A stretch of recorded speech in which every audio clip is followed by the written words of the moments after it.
자, 오늘 본문 말씀을 통해서 이것이 믿음이다 9번째 시간입니다. 특별히 소 제목이 3가지로 나누어져 있었죠. 참된 회개가 믿음이다. 오늘 그 3번째 시간 말씀 증거하도록 하겠습니다.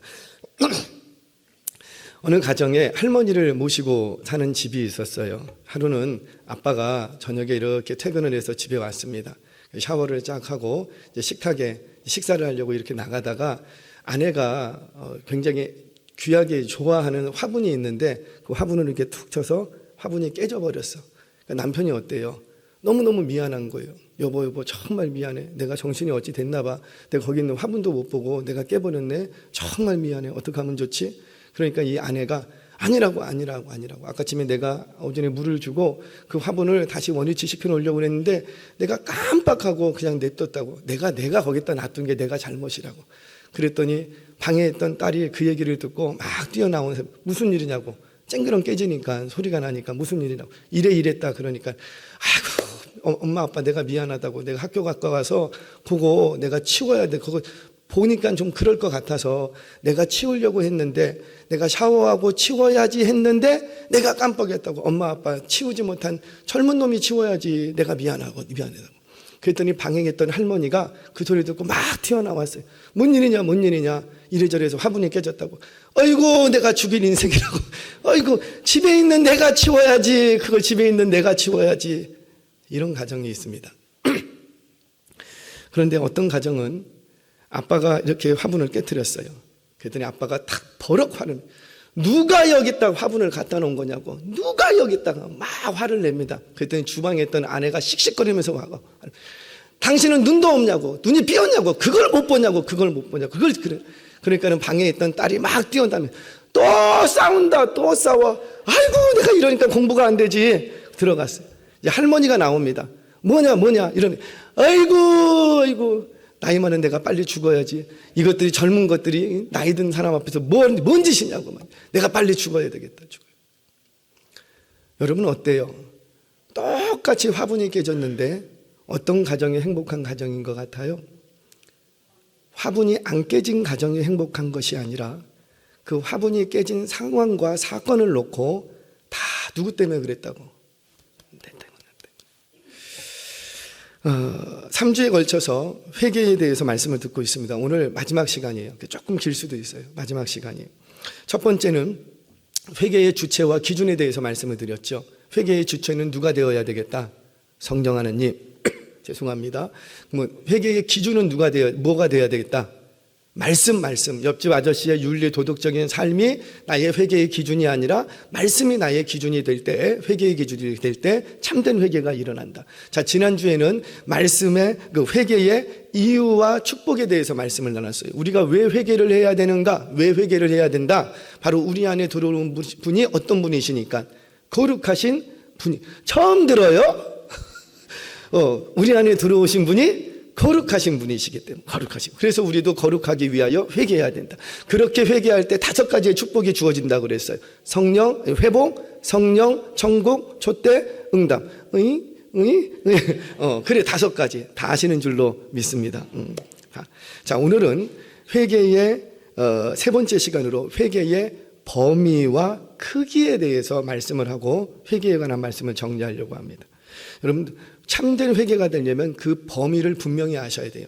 우리가 어디까지 회개해야 도대체 참된 회개라고 말할 수 있는가?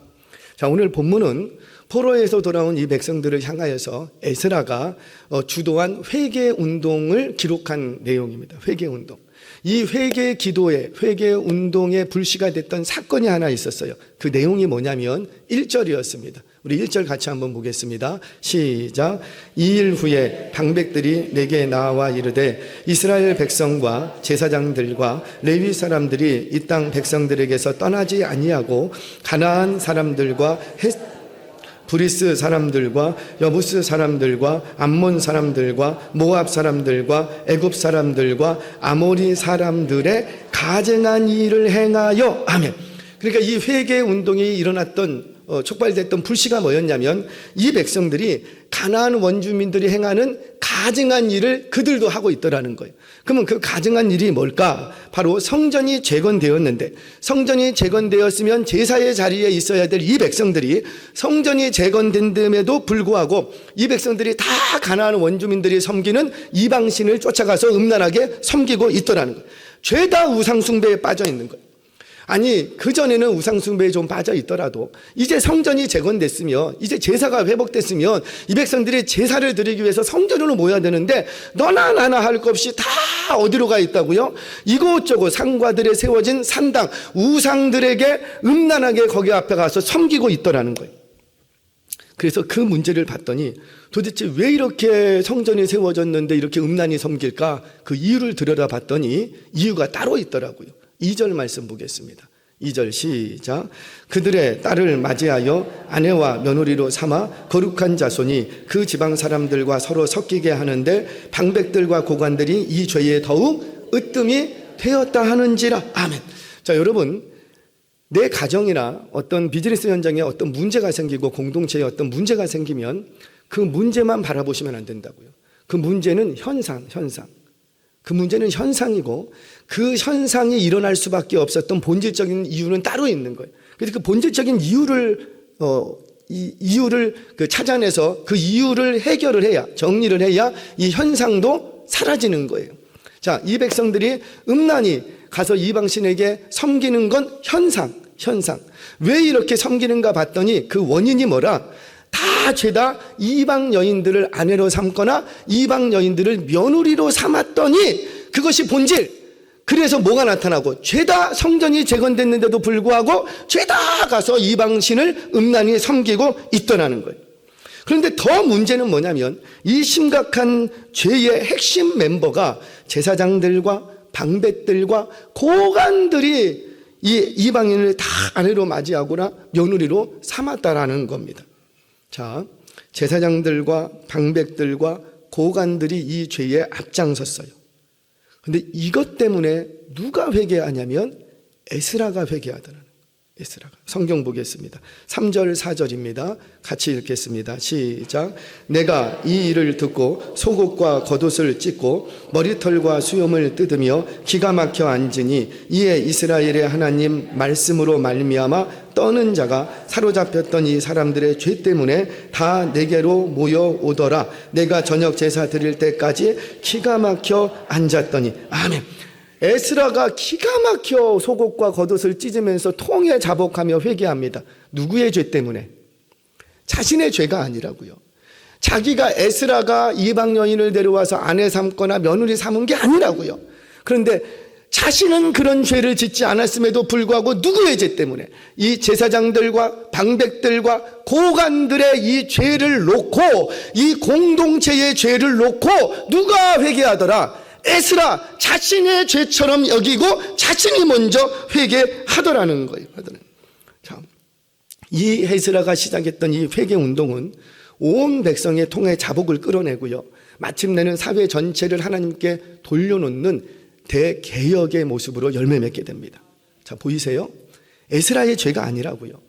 에스라는 이방 여인을 아내로 삼거나 며느리로 삼은 적이 없어. 그런데 누가 회개하더라? 자신이 지은 죄가 아님에도 불구하고 마치 자신이 지은 죄처럼 공동체의 죄를 품고 자신이 회개하더라는 거예요. 성경 보겠습니다. 6장 6절 7절 말씀 같이 읽겠습니다. 시작. 말하기를 나의 하나님이여 내가 부끄럽고 낯이 뜨거워서 감히 나의 하나님을 향하여 얼굴을 들지 못하오니 이는 우리 죄악이 많아 정수리에 넘치고 우리 허물이 커서 하늘에 미침이니이다. 우리 조상들의 때로부터 오늘까지 우리의 죄가 심하매 우리의 죄악으로 말미암아 우리와 우리 왕들과 우리 제사장들을 여러 나라 왕들의 손에 넘기사 칼을 죽이며 사로잡히며 노략을 당하며 얼굴을 부끄럽게 하심이 오늘날과 같으니이다. 아멘. 이 6절부터 시작되는 회개의 기도가 쫙 뭔데 뭐라? 내가 하나님 앞에 얼굴을 들지 못하겠습니다. 왜 그런가 봤더니 뭐 때문이라? 우리 죄악이 정수리에 차고 우리 허물이 너무나도 크고 우리 조상들 때부터 때부터 지었던 그 죄로 인하여서 우리의 죄가 심하고 우리의 죄악으로 말미암아 자꾸 누구의 죄로 고백하는 거예요. 내가 그 죄를 짓지 않았다고. 그럼에도 불구하고 공동체의 죄를 나의 죄로 받아들이는 거예요. 그리고 우리 속에는 내가 있는 거예요. 그리고 그 우리 속에는 조상적부터 지었던 그 죄의 습성들, 그것을 놓고 누가 회개하더라? 에스라 내가 회개하더라. 이야기 초반에 두 가정의 이야기를 했어요. 여러분들의 가정은 어떠십니까? 화분 하나 깨진 거, 그거 아무것도 아닌 일들이 있지만 어떤 가정에서는 너 때문이다. 그 화분 하나가 깨졌는데 온 가족들의 마음이 산산조각 나버리는 가정이 있는가 봐요. 화분 하나 깨짐으로 인하여서 흩어졌던 그 온 가족들의 마음이 다 하나가 되고 서로를 존귀히 여겨주고 아껴주는 가정. 어떤 가정이십니까? 두 가정의 차이가 뭐예요? 타인의 죄, 우리 공동체에 일어난 이 죄를 누구의 죄로 받아들이고 나의 죄로 받아들이고 나의 죄로. 분명 내가 지은 죄가 아니라고요. 그런데 그 죄를 내가 지은 죄처럼 그 죄악 속에 나도 죄를 지었습니다. 내가 죄인입니다. 내가 좀 조심했어야 되는데, 내가 더 빨리 움직였어야 되는데, 내가 못했습니다. 고백하는 거예요. 사랑하는 여러분, 남편이 분명히 죄를 지었어. 남편이 도박에 빠져 있고, 남편이 알코올에 빠져 있고, 남편이 사업한다고 돈을 끌어와서 사업은 안 해먹고 말아먹고, 남편이 외도하고, 분명히 남편이 죄를 지었어. 그런데 그 남편이 지은 죄를 남편의 지은 죄로만 취급하는 그런 가정에서는 절대 회복이 안 일어납니다. 보세요. 절대 회복 안 일어납니다. 그런데 어떤 가정에서 회복과 부흥이 일어나느냐? 그 죄를 남편의 죄로만 여기지 않고 나의 죄로 여기고 함께 그 죄의 짐을 짊어맬 때 바로 그곳에 회복과 소망과 미래가 열리는 놀라운 구원의 역사가 일어날 줄로 믿으시기 바랍니다. 반복은 원리라 그랬어요. 성경에는 이런 이야기들이 많이 등장해. 한 군데만 보죠. 느헤미야서 9장 1절 2절 말씀 같이 한번 읽겠습니다. 시작. 그날 저문 스무 나는 날에 이스라엘 자손이 다 모여 금식하며 굵은 베옷을 입고 티끌을 무릅쓰며 모든 이방 사람들과 절규하고 서서 자기의 죄와 조상들의 허물을 자복하고. 아멘. 자, 느헤미야가 회개를 합니다. 이 느헤미야가 주도했던 이 회개 운동은 백성들의 통에 자복하는 회개로 확산이 되고요, 마침내 이 사회 전체를 개혁하는 공동체의 회복과 부흥으로 열매 맺게 되는 거예요. 자, 여러분, 느헤미야는 포로 3세예요. 포로 3세. 그러니까 느헤미야는 출생 때 어디서 출생했냐면 포로된 땅에서 출생을 했어요. 페르시아에서. 그리고 이는 한 번도 이스라엘 땅에 가본 적이 없어. 한 번도 예루살렘 성전에서 예배 드려본 경험이 없어요. 그럼에도 불구하고 성전 제사를 드려본 적이 없다니까요. 그럼에도 불구하고 그 땅의 조상들이 어떤 죄를 지었는지 그 죄를 저지를 때, 그 조상들이 범죄할 때에 그 범죄에 눈꼽만큼도 가담한 적이 없어요. 그럼에도 불구하고 이 느헤미야는 누구의 죄를 회개하더라? 나의 죄뿐만 아니라 조상의 허물까지 자복하더라. 조상의 허물까지. 그랬더니 어떤 일이 벌어집니까? 내가 회개를 했을 뿐인데 그 회개는 온 민족의 회개를 불러일으키고 그 회개는 더 나아가서 끊어낼 것을 끊어내고 사회 전체를, 이 민족 전체를 하나님께 돌려놓는 놀라운 개혁의 열매로 맺혀지더라는 거예요. 사랑하는 여러분, 기억하세요. 참된 회복과 부흥을 가져오는 참된 회개는 그 범위가 분명하답니다. 그 범위가 어디까지라? 나의 죄로부터 시작해서 우리의 죄, 조상의 죄까지 내가 끌어안을 때 바로 그것에 참된 회복과 부흥의 역사가 일어나는 거예요. 교회 안에서 어떤 일이 벌어졌어요. 거봐 내 집사님 그럴 줄 알았다니까. 그거 하지 말라니까. 왜 그렇게 해서. 거봐 권사님 내 그럴 줄 알았다니까. 그럴 줄 알았으면 자기가 도시락 싸들고 다니면서 좀 말리지. 이런 공동체에는 역사가 안 일어나요. 근데 아이고 집사님 내가 좀 도와줬어야 되는데 내가 집사님 더 도와주지 못했네. 내가 더 기도했어야 되는데 권사님 내가 좀 기도하지 못했던 내 죄네. 권사님 내가 잘못했는데 미안해. 그런 공동체의 생명이 일어나고 그런 공동체를 하나님이 기뻐 받으시고 사용할 줄로 믿으시기 바랍니다. 그런 공동체와 가정에서만 역사가 일어나는 거예요. 여러분, 죄의 값은 내 자녀에게 절대 내려가지 않습니다. 그러니까 죄에 대한 대가라는 것은 자신의 죄 때문에 자신이 징계받고 심판받는 거예요. 그렇죠? 아멘이세요? 자, 그런데 내가 끊어내지 못한 죄의 패턴은 자신에게 고스란히 전수가 되어서 그 자신을 망쳐버립니다.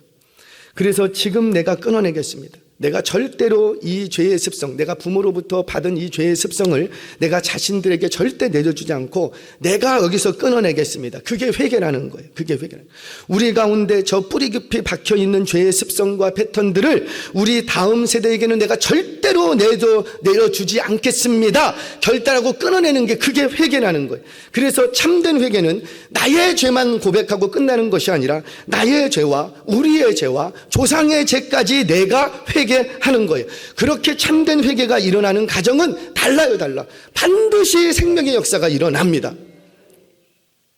한 아버지가 아들하고 한 가지 약속을 했어요. 어떤 약속을 했냐면 이 아들에게 너가 이제 좀 컸으니까 의도적으로 거짓말을 하거나 약속한 것을 지키지 않으면 너 이제부터 회초리 맞는다.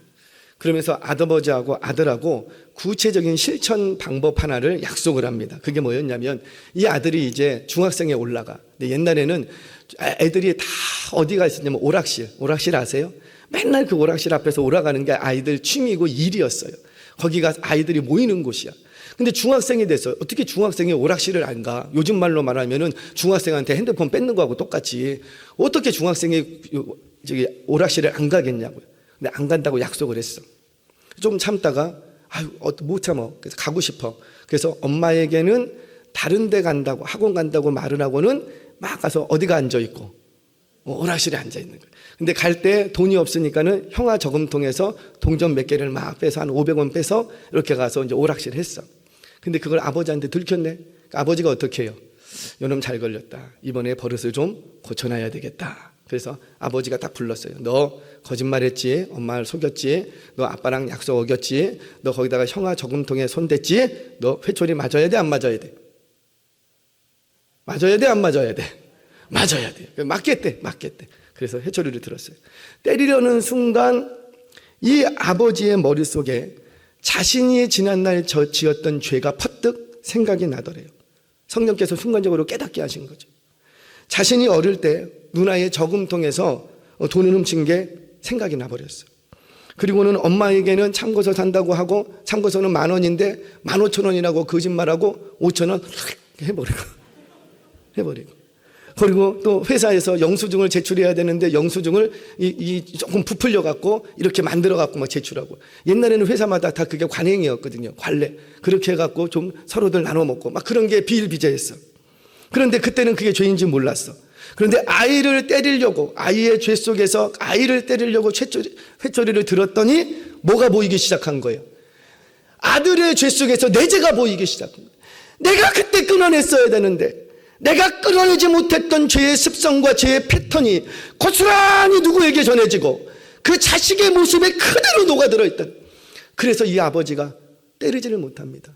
펑펑 아들에게 아들아 네가 나를 때더라. 너가 이렇게 된 것은 내가 조상 때 내 부모에게 받았던 그 죄의 습성과 패턴을 내가 끊어냈어야 되는데 내가 끊어내지 못해서 너가 지금 이렇게 거짓말하고 이렇게 저금통에 손대고 이렇게 된 거다. 그러니 나를 때더라. 아들이 때릴 수 있어요 없어요? 때려요? 못 때려. 펑펑 우는 거. 아빠 내가 잘못했다고 다시는 안 되겠다. 그때 아빠도 같이 웁니다. 왜? 이 눈물은 아들의 진짜 참회의 눈물이었기 때문이에요. 이 가정이 그저 확 변합니다. 이게 누구냐면 이재철 목사님의 가정이에요. 아마 젊은 분들은 좀 아실 거예요. 큰아들이 작은아들이 누군지 보시면 알아요. 사랑하는 여러분, 뭡니까? 참된 회개가 그 가정을 회복시키고 다시 부흥케 합니다. 아멘이세요? 그런데 그 참된 회개는 나의 죄뿐만 아니라 우리의 죄 그리고 조상의 죄까지 내 죄로 인정하고 회개할 때 바로 그곳에 참된 회개가 일어나는 거예요. 자, 정리합니다. 참된 회개의 범위가 있다. 어디서부터 어디까지라? 나의 죄로부터 우리의 죄, 조상의 죄까지 내가 회개해야 한다. 자, 두 번째. 이제 회개의 범위는 끝났고요. 두 번째, 회개의 크기입니다.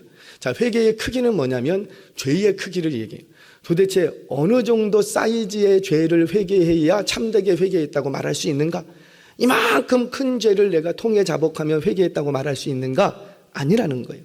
참된 회개는 작은 것부터 시작해야 되는 거예요. 참된 회개는 작은 죄를 진정성 있게 회개하고 작은 것, 그 삐뚤어진 것을 바꿔갈 때 그곳에 진정한 회개의 역사가 일어나는 거예요. 미국의 범죄 심리학자 제임스 윌슨과 조지 켈링 교수는 특이한 법칙 하나를 발견하게 됩니다. 여러분들 한 번쯤 들어보셨을 거예요. 깨진 유리창의 법칙을 이분들이 이제 발표를 하게 돼요. 이 깨진 유리창의 법칙이 뭐냐면 이런 겁니다. 어느 상점에 유리창이 구탱이가 조금 깨졌어. 보니까 구탱이에 금이 조금 갔어요. 그런데 그 조금 깨졌다고 큰 창문 전체를 갈기에는 비용이 너무 아까워. 합리적이 않아. 그래서 조금 깨졌길래 더 깨지지 말라고 이렇게 좀 이렇게 테이프로 붙여놨어요. 그런데 며칠이 지나자 그 깨진 창문 옆에 누군가 이 캔 깡통 하나를 딱 두고 갔습니다. 그래서 그러고 나니만 며칠 있으니까 또 그 음료수 깡통이 버려져 있는 그곳에 점점 다른 쓰레기가 그곳에 모이기 시작하더래요. 어느 날 동네의 불량배들이 이 쓰레기가 쌓여 있는 벽에다가 낙서를 시작합니다. 낙서가 있으니까 그곳에 다른 지역에 있는 불량배까지 이곳에 와서 같이 낙서를 하기 시작해요. 그러다가 어느 날 이 상점 앞에서 그 불량배들끼리 패싸움이 일어납니다. 그래서 상점에 있는 모든 유리창은 다 깨지고 그 상점은 험한 꼴을 당하게 되는 거예요. 이게 바로 깨진 유리창의 법칙이라는 거예요.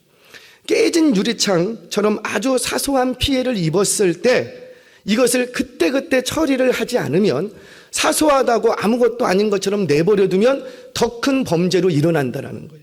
이게 바로 깨진 유리창의 법칙이에요. 자, 이 깨진 유리창의 법칙을 적용해서 크게 혜택을 받던 도시가 있습니다. 바로 뉴욕이라는 도시, 뉴욕. 1980년대 뉴욕은 말 그대로 무법천지였어요. 뉴욕의 이 도시에서만 1년에 강력 범죄가 일어나는 게 60만 건이 넘어요.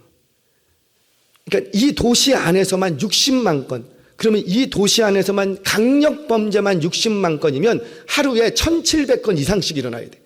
여러분, 하루에 1700건, 우리 의왕시에 하루에 1700건씩 강력 범죄가 일어나면 여러분들 어디 거리 돌아다닐 말 하겠어요?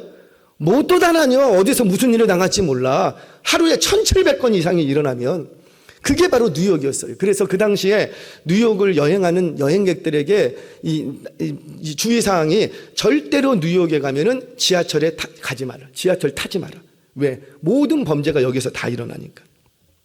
그때 이 조지 켈링 교수가 뉴욕의 교통국장이었던 데이비드 건을 만납니다. 그리고는 이 깨진 유리창의 법칙을 쭉 설명을 해줬어요. 이 법칙을 들은 교통국장이 전 직원을 다 불러드립니다. 그리고는 이제 드디어 우리 도시에서 이 강력 범죄를 줄일 수 있는 방안을 내가 발견했다. 찾아냈다. 전 직원을 밖으로 다 내봅니다. 너희들 지금부터 밖으로 다 나가서 범죄와의 전쟁을 선포하라. 이런 게 아니라 그 교통국에 있는 모든 직원들을 다 내보내서 오늘부터 지하철에 있는 낙서 다 지워라. 낙서. 실제로 5년 동안 6,000군데의 낙서를 다 지웁니다. 낙서 지우는 데만 모든 비용을 다 쏟아부은 거예요. 여러분, 낙서 지운다고 강력 범죄가 사라집니까? 그런데 사라져요. 낙서를 지웠더니 실제로 2년 만에 중범죄 수가 절반으로 줄어들고요. 그리고 5년이 지나자 중범죄 수가 74% 줄어들게 됩니다. 뭘만 했는데?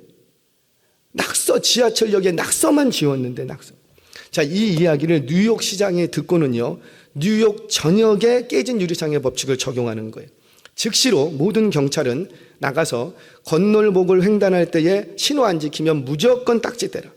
길거리에 침 뱉고 쓰레기 무단 투기하면은 하여튼간 과징금 낼 수 있는 대로 제일 크게 해서 다 딱지떠라. 지금 이 뉴욕 시장이 뭐 하는 거예요? 중범죄를 잡기 위해서 뭐부터 지금 시작을 합니까? 경범죄부터 철저하게 단속을 시작하는 거예요. 바로 뉴욕 시민들에게 법에 대한 의식을 새롭게 일깨워줬던 거예요. 그러니까 의식이 변하니까 법은 지켜야 되는구나. 의식이 변하기 시작하니까 범죄를 일으키는 작은 기초부터 잡아버리니까 중범죄가 줄어들더라는 거예요. 사랑하는 여러분, 이 깨진 유리창의 법칙은 사회에서 만들어낸 게 아니라 성경에서 나오는 거예요. 성경에서. 자, 성경을 보겠습니다. 느헤미야 13장 26절 말씀 같이 한번 읽겠습니다. 시작. 또 이르기를 옛적에 이스라엘 왕 솔로몬이 이 일로 범죄하지 아니하였느냐. 그는 많은 나라 중에 비길 왕이 없이 하나님의 사랑을 입은 자라. 하나님이 그를 왕으로 삼아 온 이스라엘을 다스리게 하였으나 이방 여인이 그를 범죄하게 하였나니. 아멘. 자, 솔로몬이 그가 이방 여인을 아내로 맞이하기 시작합니다. 그런데 왜 이방 여인을 아내로 맞이한 거예요? 그 이방 여인의 육체를 탐하고 싶어서 맞이한 거예요? 아니라고요. 나라를 위해서 그랬다고요. 나라를 위해서 자기 한번 불사지르겠다고. 왜? 이 나라는 무역을 통해서 국가 경제를 유지해 가는데, 무역을 통해서, 그러려면 무역이 잘 돼야 되는데, 그러려면 지역 어떤 이런 국가들과 주변국들과 관계가 좋아야지 돼. 그래서 그 관계를 좋게 하려고 다 뭘 했냐면은 그들에 있는 딸들을 다 데려온 거야. 다 데려온 거야. 그래갖고 이방 여인들과 결혼을 합니다. 그렇게 해서 나라를 유지시켜 갔다고요. 결국은 돈 때문이었죠. 돈 때문에. 여인 하나가 들어왔는데 잠시 후에 이 솔로몬이 그 여인을 위해서 그 여인을 배려해 준다라는 의미로 성 안에다가 조그맣게 바알, 아세라, 우상신을 이렇게 만들어줬어요. 그러니까 얼마 지나니까 어떤 일이 벌어지고, 성 안에 조그맣게 하나 그 여인을 위해서 만들어졌을 뿐인데 잠시 시간이 지나니까 온 이스라엘 땅에 산이나 들이나 큰 나무 밑에는 다 바알과 아세라 산당이 세워져 버리는 거예요. 단지 이 여인 하나를 위해서, 이 여인 하나에게만 그냥 문화를 존중해준다는 의미에서 산당을 지어줬을 뿐인데, 조금 세월이 지나고 났더니 이스라엘 온 백성들이 그 산당에 올라가서 다 바알과 아세라를 섬기고 있더라는 거예요. 그러다가 이 나라가 망하게 되는 거예요. 사랑하는 여러분, 정말 이 가정을 회복시키고 이 나라를 다시 일으키고 공동체를 새롭게 세우기를 원한다면 작은 죄부터 회개하시기 바랍니다. 작은 것부터 바꿔가시기 바랍니다. 자, 반복은 원리라 그랬어요. 이스라엘 역사에서 가장 악한 왕을 하나 뽑으라면 여러분들 누구를 뽑을 수 있어요? 누구를 뽑을 수 있어요? 누구를 뽑으실 수 있어요? 이거 어떻게 아셨어요? 야, 수준이 있어. 아합과 이세벨 이야기 잘 아시잖아요. 아합이 왜 그렇게 악한 왕이었는가? 그가 뭐 천성이 본래 그렇게 악한 왕이었는가? 아니라고요. 자, 성경을 보겠습니다. 열왕기상 16장 31절 말씀 같이 한번 읽겠습니다. 시작. 느밧의 아들 여로보암의 죄를 따라 행하는 것을 오히려 가볍게 여기며 시돈 사람의 왕 엣바알의 딸 이세벨을 아내로 삼고 가서 바알을 섬겨 예배하고. 아멘. 가볍게 여겼대요. 뭐 요 정도는 괜찮지. 이번 한 번만 내가 해주지. 그래서 여인 하나를 그냥 받아들였을 뿐이에요. 그랬더니 조금 시간이 지나고 나자 이 아합이 바알을 섬기게 됩니다. 이때는 그냥 바알을 섬기고 그냥 자기 혼자만 그렇게 그냥 하고 끝났어요. 가볍게 생각했어요. 그랬더니 그 자녀들이 어떻게 됩니까? 자녀들은 자연스럽게 하나님 없는 삶을 살아가 버립니다. 자, 열왕기하 1장 2절 말씀 같이 한번 읽겠습니다. 시작. 아하시아가 사마리아에 있는 그의 다락 난간에서 떨어져 병들매 사자를 보내며 그들에게 이르되 가서 에그론의 신 바알세숲에게 이 병이 낫겠나 물어보라 하니라. 아멘. 이 아하시아가 누구냐면 아합의 아들입니다. 아합의 아들. 그러니까 아하시아가 자기가 병이 들자 이 병에 대해서 물으려고 누구를 찾아가더라? 바알세숲. 아니, 이 이스라엘에 여호와께 계신데 시키지 않았다고. 너 아프면은 바알세숲 찾아가라 이렇게 시키지 않았어. 근데 자신 안에 문제가 생기고 어려움이 생기자 곧장 자연스럽게 누구를 찾아가냐면 우상을 찾아가고 있더라는 거예요. 우상. 자, 그랬더니만 이제 그의 딸 아달랴가 있습니다. 아합의 딸 아달랴. 이 아달랴는 이세벨 엄마보다 더해. 자, 역대하 24장 7절 말씀 같이 한번 읽겠습니다. 시작. 이는 그 악한 여인 아달랴의 아들들이 하나님의 전을 파괴하고 또 여호와의 전의 모든 성물들을 바알을 위하여 사용하였음이었더라. 아멘. 이 아달랴, 이 딸은 엄마 이세벨보다도 더 적극적으로 바알을 섬겼어. 그렇게 자기는 섬기고 끝났어. 그랬더니 그 아달랴의 아들들이 뭐 하기 시작하냐면 성전을 파괴하고 성전의 성물을 바알에게 갖다 바쳐버리더라. 그저 아합은 그냥 뭐 한 사람 들어오면 어때? 나만 좀 이렇게 하면 되지? 가볍게 생각했을 뿐이에요. 그리고 그냥 그 여인을 들여보 그냥 바알을 자기도 한 번, 두 번 섬겼을 뿐이야. 그랬는데 시간이 지나고 나니까는 어떤 일이 벌어지고 그 집안에서 성전을 파괴하고 성전의 성물을 바알에게 갖다 줘버리더라고요. 이거를 아합이 알았겠냐고요. 몰랐지. 여러분, 우리가 신앙을 갖는 데 있어서 제일 좋은 방법이 뭔지 아세요? 꾸준함이에요. 일관성이에요. 비가 와도 주일이면 예배드리고, 눈이 와도 예배드리고, 바람 불어도 예배드리고, 집안이 잘 돼도 예배드리고, 잘 안 돼도 예배드리고. 그런데 우리가 왜 신앙생활하다가 시험 들고 낙심하고 좌절하고 시험이 이 믿음이 성장 안 하냐면, 신앙생활 잘 하다가 아유 이번 주 한 주 몸이 뿌듯하네. 그래서 오늘 하루 쉴까? 한 주만 쉬려고 했다고. 할렐루야. 왜 웃는 거죠? 한 주만 쉬려고 했을 뿐인데 한 주가 두 주 되고, 두 주가 세 주 되고, 세 주가 네 주 되고. 제가 신방을 다녀보면 많은 제가 교회를 다니잖아요. 그러면 대부분은 비슷비슷한 삶의 스토리예요. 삶의 스토리가 별로 다르지 않아. 저는 예언도 할 수 있어. 저 문제 있습니다. 찾아오면 셋 중에 하나예요. 남편 문제, 자식 문제, 돈 문제. 이 세 개에서 별로 우리 성도님들은 안 벗어나. 별로 여기 세 개에서.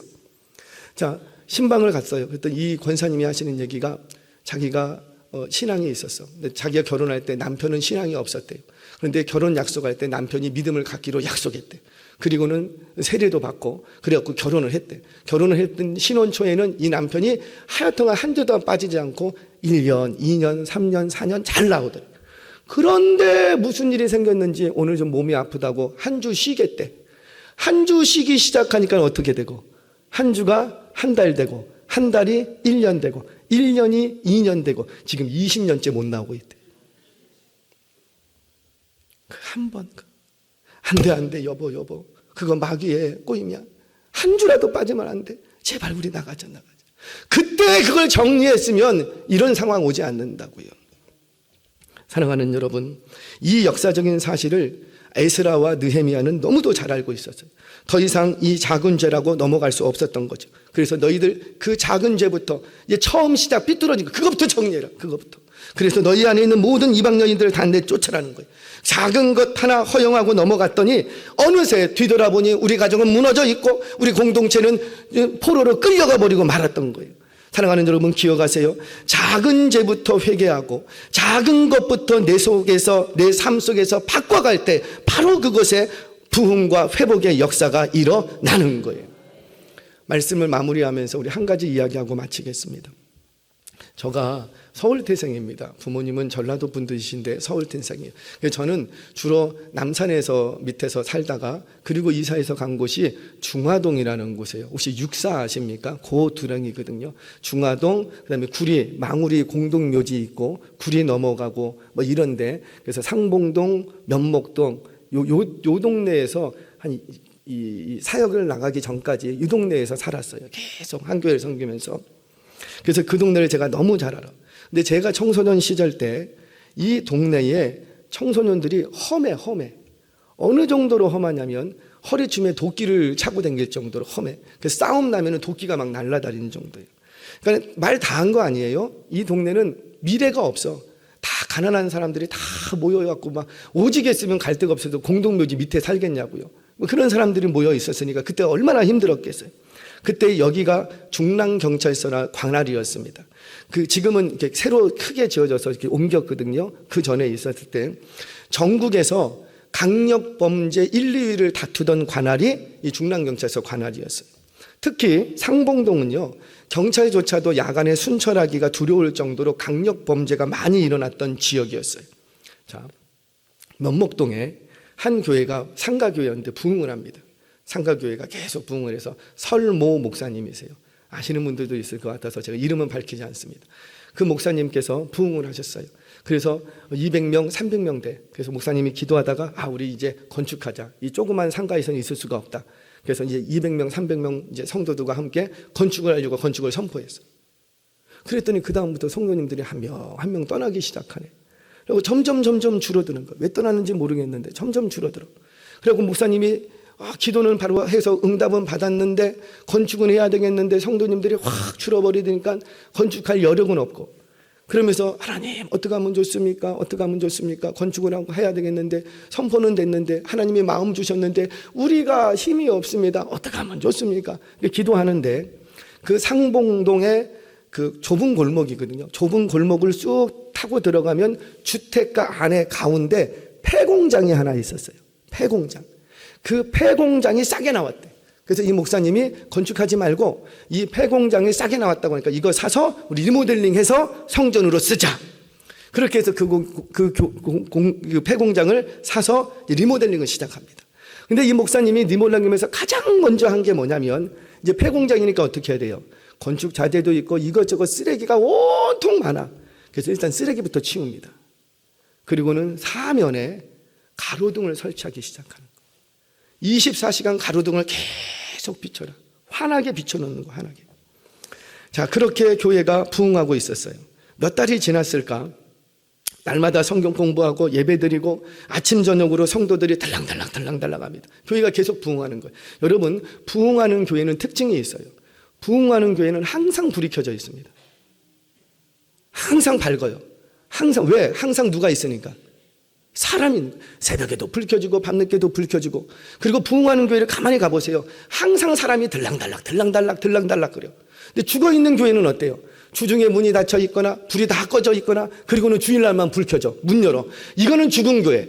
그러니까 살아있는 교회, 부흥하는 교회는 어떤 교회냐면 항상 밝어. 그리고 사람들이 들랑달락 여기서 히히호호 항상 이야기가, 그러니까 사람 소리가 들리는 곳, 바로 거기가 살아있는 교회라니까요. 이 교회가 부흥을 시작을 합니다. 그리고 몇 달이 지났는지 구청장이 찾아왔어요. 야, 큰일 났다. 이거 폐공장인 줄 아는데 무슨 문제가 있는갑다. 우리 쫓겨나는 거 아니냐? 잔뜩 긴장하는데 이 구청장이 와서 하는 얘기가 목사님께, 목사님 감사합니다. 목사님 감사합니다. 목사님 때문에 우리 상봉동이 살아나고 있습니다. 어휴, 막 이런 얘기를 하는 거예요. 거기만 통장들이 다 찾아와서 맞다고. 너 이 교회 때문에 우리 동네가 살아나고 있다고. 그래서 무슨 말인가 봤더니 이 교회가 이게 폐공장이었잖아요. 폐공장이다 보니 폐공장은 비어 있는가? 비어 있지 않아요. 폐공장이다 보니까는 여러분 아지트라는 말 아세요? 동네에 있는 불량배는 여기 다 모여 있어. 거기다가 이게 폐공장이니까 넓으니까 동네에 있는 불량배뿐만 아니라 옆 동네에 있는 불량배도 여기 다 와. 그리고 밤이면은 하여튼 못된 짓은 여기서 다 해. 왜? 어두컴컴하지. 그다음에 쓰레기 잔뜩 있어서 그러니까 이 사람들이 여기 와요, 안 와요? 안 와. 그러니까 사람들이 해만 떨어지면, 이 불량배들이 하도 여기에 많으니까 해만 떨어지면은 밖에 나가기가 무서운 거예요. 그런데 이 폐공장을 누가 사버리고? 교회가. 그리고는 이제 쓰레기를 치우고, 그리고 가로등을 밝혀놨어. 그랬더니 사람들이 어때요? 아주 새벽까지 불이 환해. 그러니까 이전에는 컴컴하고 무서워서 돌아갔던 그 길을 이제는 어떡합니까? 제일 많이 사람들이 왔다 갔다 가니까 어때요? 교회가 부흥할 수밖에 없는 거예요. 그러니까 얼마나 고마웠는지 이 구청장이 외부에 8차선 도로로부터 그 골목 안에 있는 그 교회까지 아스팔트를 깔아줘 버렸어요. 지금도 있어요. 아스팔트를 깔아줘 버렸어요. 저 있을 때 그렇게 했거든요. 뭐예요? 이 교회가 한 게 뭡니까? 그저 폐공장을 사서, 폐공장을 아무도 안 사. 왜냐하면 폐공장, 동네가 우중충해. 동네가 어두워. 그러니 여기서 이 건물 사고 무슨 장사를 해먹겠냐고요. 그러니까 사람들이 안 사는 거예요. 그런데 교회가 사니까 동네가 살아나. 환해져. 동네가 활기가 있어. 동네가 살아나니까 땅값이 올라. 집값이 올라. 그러니까는 이거는 너무 동네 사람들이 너무 좋아하는 거, 너무 좋아. 사랑하는 여러분, 무슨 말입니까? 이 교회가 한 일이 뭐예요? 그저 밤길을 밝혀줄 가로등부터 세웠을 뿐이라고요. 그런데 가로등 세우고 쓰레기만 치웠을 뿐인데 교회가 부흥하고 지역이 살아나고 집값, 땅값도 올라가더라. 말씀을 정리하도록 하겠습니다. 사랑하는 여러분, 집값, 땅값 올라가는 게 중요한 건 아니잖아요. 사랑하는 여러분, 우리 안에 진정한 회복과 부흥을 기대하신다면 작은 죄부터 회개하시기 바랍니다. 큰 거 바꾸기는 어려워요. 우리 청년들, 젊은이들은 잘 들으셔야 돼요. 내 인생이 정말 멋진 인생이 되고 싶으면 지금 여러분들이 바꿀 수 있는 작은 거, 그거 하나부터 바꾸세요. 내가 7시에 아침에 일어났다, 그래서 항상 학교 다닐 때 허둥방중 뛰어갔다, 그러면 5분만 일찍 일어나세요. 그 작은 것 하나 바꿨을 뿐인데 그 사람의 인생 자체가 바뀌어버립니다. 인생 자체가. 그렇게 작은 것부터 바꿔갈 때 우리는 비로소 미래가 열리는 거예요. 말씀을 정리합니다. 회개의 범위는, 참된 회개의 범위는 어디까지라? 나의 죄부터 우리의 죄, 조상의 죄까지 내가 회개하는 것.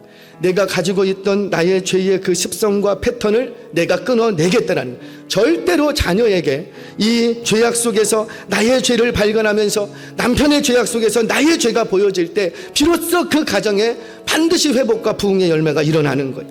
내가 그 범죄의 현장에 내가 같이 하지 않았을지라도 마치 이 공동체가 지은 죄가 나 때문에 지어진 죄로, 나의 죄로 받아들일 때 그 공동체 안에 생명의 역사가 일어나는 거예요.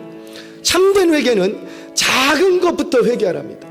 작은 것부터 끊어내고 작은 것부터 바꿔내려는 거예요. 내가 홍연아 신앙생활하면서 하나님의 마음 조금 섭섭하게 해드린 거 있다면 그 조금 섭섭하게 해드린 거, 그거 회개하라는 거예요. 그리고 그거부터 바꾸라는 거예요. 그것이 비록 나를 공경에 빠뜨리고 내가 손해봐야 할지라도 그 작은 하나 내 심령에 들어오지 못하도록 나의 삶 속에서 결별하는 거예요. 뉴욕 시내의 지하철에 낙서 하나 지음으로 그 지역이 변화됐던 것처럼 내 인생에 지워야 될 낙서가 뭡니까? 오늘 이 시간에 기억나지는 대로 그 내 생애 속에 있었던 그 낙서를 지워가며 작은 죄부터 회개하고 작은 죄부터 끊어낼 때, 작은 것부터 바꿔갈 때 여러분들의 인생 가운데, 가정 가운데, 비즈니스 현장 가운데 놀라운 회복과 부흥의 열매가 일어날 줄 믿습니다. 이 놀라운 회복과 부흥의 축복의 주인공들 되시길 주의 이름으로 축원합니다.